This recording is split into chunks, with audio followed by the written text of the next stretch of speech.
I think a little bit of context here might help you all dictate all of your perceptions on my review. Romance films are for sure my least favourite genre of film, but there are some out there which will defy this for me. I always look back to Past Lives from 2023, directed by Celine Song. These are kind of the only romance films that I enjoy. So a film based off of a Colleen Hoover novel really is not my cup of tea, like, at all. I absolutely hated the It Ends With Us film. It's one of the worst films of last year. It's definitely on the list for worst of the 2020s for me. But I do try to go into every film neutral. Not bad, not good, despite what previous perceptions I've had. But it is possible that because of my hatred for It Ends With Us, the bar may have been subconsciously low. I haven't read the book of Regretting You, didn't know the story of Regretting You, but I would say it's a lot better than It Ends With Us, but I still didn't enjoy it. Just a little quick. If you enjoyed the book, I really do think that you will enjoy the film, if that helps. But this film just wasn't made for me. Regretting You follows Morgan Grant and her daughter Clara as they navigate through the tragic loss of Clara's dad and try to find room for some happiness. This film was kind of messy. The subject matter and what goes on are really intense. These characters are going through a lot here. But the tone is incredibly inconsistent. It felt like they wanted to hit the emotions and be a bit dark, but then they throw in comedic moments either before or after. You couldn't really digest anything. Everyone had at least one moment where they emotionally break down in whatever way that is, and I mean, understandable after what they've gone through, but they're really strung out throughout the film. We'd go from a bunch of emotional times to them having fun and then back again. It just didn't work for me. It was too inconsistent. I think they should have really homed in on the emotion and completely disregard the comedic elements, even though I did find the character of Lexi quite funny. I know this film's listed as a romance drama, but it just does not have that feel at all. I wanted to see everyone absolutely break down as they tried to deal with the grief and everything that was going on, and I don't think it was showcased that well. I actually think for the first half an hour, Morgan, Clara and Jonah do go through some stages of the grief. You see the anger, the depression, how each character would react to this differently. I think they actually did quite a pretty good job with this in the first half an hour, but then as the film goes on, all the romance completely overshadowed the grief. You do see Clara struggle with it a bit more than Morgan, and that's kind of expected, but I did like how Clara and Miller's relationships isn't fully overpowering the grief. Miller also mentions that he's got some personal stuff going on as well.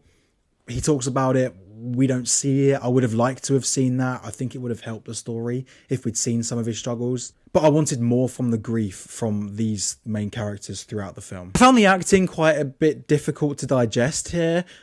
Look, I'm aware that this is a corny romance film. I'm aware that they're not really my thing, but I feel like there could have been more in it here. The thing for the actors, though, is I feel like they were dealt an incredibly short straw because the script is awful. And when you have direction that doesn't feel that inspired as an actor, there's probably not much you can do with it. Nothing against Alison Williams, Dave Franco, Scott Eastwood, Willa Fitzgerald. I've seen them be good, and to be fair, some of these actors do have all right moments. Like, there are a few emotional breakdowns in which Williams and Franco have, but there are some line deliveries which are a bit off. But yeah, all four of these actors are good actors.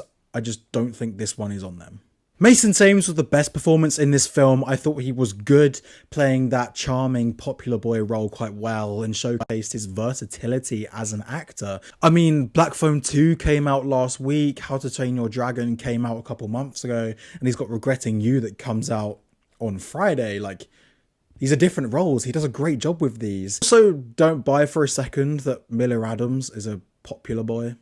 Like, I just don't buy it. He's also a huge film nerd, and I mean, same. But it would have been nice to see him make something because he wants to go to film school and be a creator. I don't know if he did in the book or not, but I feel like it would have been really nice to see it. I don't know if this would have served the story at all. I think it's just, I want to see someone making a film. It is his passion, so I feel like it could have served some purpose to the story, but I just would have dug it, I think. Mason Thames is just someone that I think we really need to keep an eye out for. I think his versatility and how good he can be and how young he is. I mean, he's 18. I think there's a lot of potential there. I think in 11 years' time, he can be where Timothée Chalamet is now. I say 11 years because Timmy's 11 years older than Mason. McKenna Grace was pretty good too. I think she had a lot to do emotionally, and she dealt with it quite well.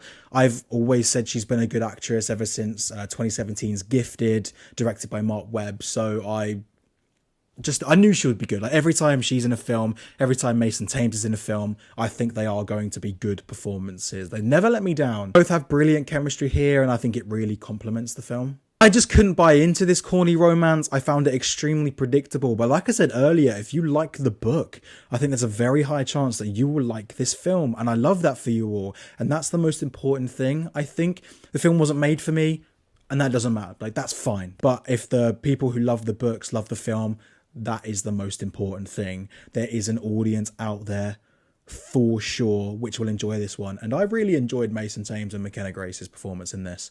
So I give Regretting You 2.5 stars, closer to a 3, to be fair, than a 2. If you enjoyed the review, please like and subscribe on the channel and the socials. It would be much appreciated. I've still got a bunch more London Film Festival content coming. I've still got loads of reviews that I've got backed up that I need to upload. And if you're looking forward to watching Regretting You, let me know, and I'll see you in the next.